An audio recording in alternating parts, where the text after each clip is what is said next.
40 years ago, two men would gather somewhere like this and argue. It was fierce argument, a clash of ideas. They did not see eye to eye. Well, what was the topic? Well, it was this: Wales, Welsh identity, Welsh culture, Welsh history. And luckily for us, they filmed those clashes and made a programme out of them called The Dragon Has Two Tongues. And this is the story of one of its presenters, the extraordinary Winford Vaughan-Thomas. He was a big broadcaster.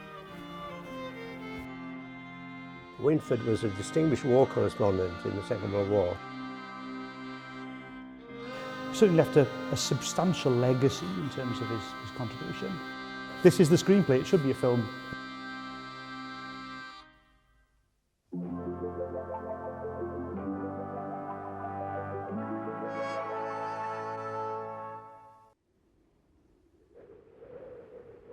At a time when television meant just a handful of channels, he seemed to be everywhere. Got you. Yeah, okay. You're all right. Yeah, the last heave.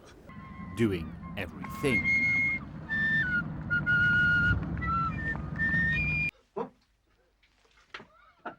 Oh, wet, broken, slimy. Canoeing at sea is a rare pleasure. You're so low that you're like a gull floating on the waves. I think if you were to just say in a nutshell, he's an outstanding broadcaster. In fact, I think John Peel, the late John Peel, referred to him as one of the best broadcasters of all time. So, that tells you something about him, I think. It all began for Winford in Swansea, where he was surrounded by remarkable people. His father was a famous composer. One of his best friends, Dylan Thomas. Maybe it's where his love of words came from. And Oxford soon saw his potential. When I first went up to Oxford in 1927, my college tutor said to me, my dear fellow, so you're going to read history. Fascinating subject. After all, what is history? Divine gossip about the past among gentlemen. Have another glass of port. But Winford made his name as a BBC war correspondent. His original radio transcripts can be found at the National Library. So Robert, an extensive collection here. I suppose this is what he's most famous for? Yes, certainly. That's the script of the broadcast he made recorded in a bomber on a bombing raid over Berlin in 1943. So let's just put that in context. In today's modern warfare, we are used to journalists being at the front line. This is 1943, and he's in a plane, a Lancaster, going over Germany. At any moment, there could be a disaster for him. Indeed, and this is, of course, a period where large amounts of Europe are occupied. So it's not a case of just flying a short distance. They're covering enemy territory for hours and hours. So he says, the clouds are thinning out at the very point we wanted them to, and now before us lies the big city, Berlin. The first thing we could see now is a wall of searchlights, not the 30 we saw as we came in over the coast. Now they're in the hundreds, in cones and clusters, a wall of light with very few breaks. So describing going through the German air defences on this plane, on a bombing raid. Must have been utterly terrifying. I'd imagine so. Must have had nerves of steel. Winford would also write the first draft of history on one of its darkest moments. He was among the first in the newly liberated Belsen concentration camp. Memories which never left him. And sometimes when I'm walking through a street, I pass something and a smell or a whiff of thing comes up and suddenly I'm back in Belsen. I've tried to push it out of my mind, indeed. Why am I talking about it now? Now this one is a really important dispatch, and this is a talk of discovering some amazing works of art and treasures.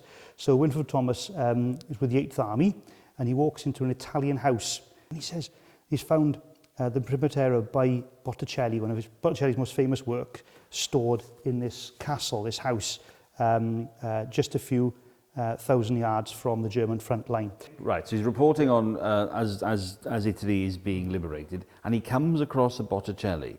I mean, just in these few first manuscripts you read, this is a film, isn't it? This guy's life is a film. It should be. And the thing as well is how many journalists would have recognised the Botticelli? How many journalists would have recognised this wonderful artwork that's being stored there?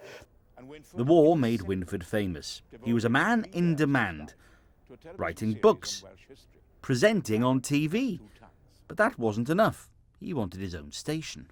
He gets involved in this consortium to broadcast to Wales and the West, as it was then, with other big names. So you got Richard Burton, Elizabeth Taylor, Stanley Baker, Harry Seacombe, John Morgan, the broadcaster, and Winford Vaughan Thomas as part of this really impressive crowd. And the Independent Television Authority are impressed. And in fitness, it was a very good proposal. You listed the names there, but let's pause for a second. Some of those names who bid for what? Who were they? They were big names. They were huge names. Here at the National Library in Aberystwyth, you will find this vast archive. There are tens of thousands of these. These are old-fashioned tapes. This is what we used to record TV programmes on. And if I had time, I would go through all these and I would find hundreds and hundreds of bits of Winford Vaughan Thomas, presenting programmes, contributing to programmes. He was a massive personality known throughout the land. Then in the mid-80s, a project came along out of the blue. Would he present a history of Wales for national television? So I suggested two presenters with different perspectives, and I then approached Gwynalf Williams, who I had seen and admired very much. Winford and Gwynalf were two very different historians with two very different ideas. Winford, the establishment view, Gwynalf, the radical left view. History is the sweat you can't keep out of your eyes. History is the fear crawling in your belly. And then there was a meeting between Gwyn and Winford, which I was very nervous about. But Gwyn could be very stormy, but he could also be very charming. And on this occasion, he chose to be very charming to Winford. Gwyn was one of the troops, the Normandy landing troops.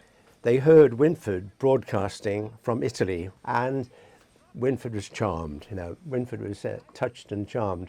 I just think that the pairing, a sparring partner, of both of them coming from different perspectives. And this is great. Dragon has two tongues, I think. Okay, the two languages are Wales, English and Welsh, but also two tongues in the sense of two perspectives on history, two different perspectives. And that series, is fantastic because of Winford's, well, both the abilities of both Gwynalf and Winford as communicators. Oh, rubbish! If I'm a magpie, you're a marshmallow. What do you see as the essence of Welsh history? I see it as precariousness. I see it as continuity. I see us inheriting from the past all the courage and the hope and the inspiration that allows us to go into the future. I see us still as a nation. You don't see us as a nation. I do, but I think what you're talking about is mystic hogswash. But as I float now in the sunlight on the quiet waters of the canal, I murmur to myself, not yet, O Lord, not yet. The Dragon Has Two Tongues was a huge success. And it would become Winford's last major project. Winford died in 1987, and a few years later this was opened, the Winford Vaughan Thomas Memorial, paid for by the BBC and HTV, and it's on the slopes of Moel Fadian. It was said to be one of his favourite views. It was the end of an extraordinary life and an extraordinary character.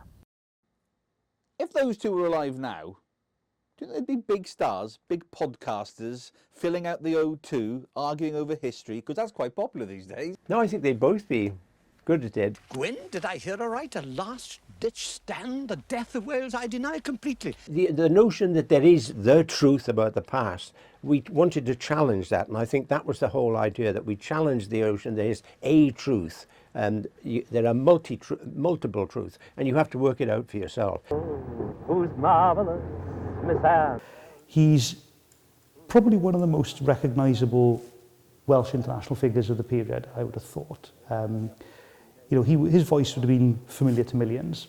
Does it feel that Wales, the rest of Wales, has almost forgotten him? He's not as well known as he once was, and I know that's a shame because I think he's a fascinating individual. Can I redo? Can I start? Okay. I think we in Wales need to celebrate him a bit more. The trumpet sounded, and he launched them with one irresistible punch. Listening to his voice, seeing him on screen, you know, if you want a masterclass perhaps with Vaughan Thomas. I'm a survivor, I'm a fossil, I'm a museum curiosity. Great deal of what I've got has come to me not by my own efforts, but by chance.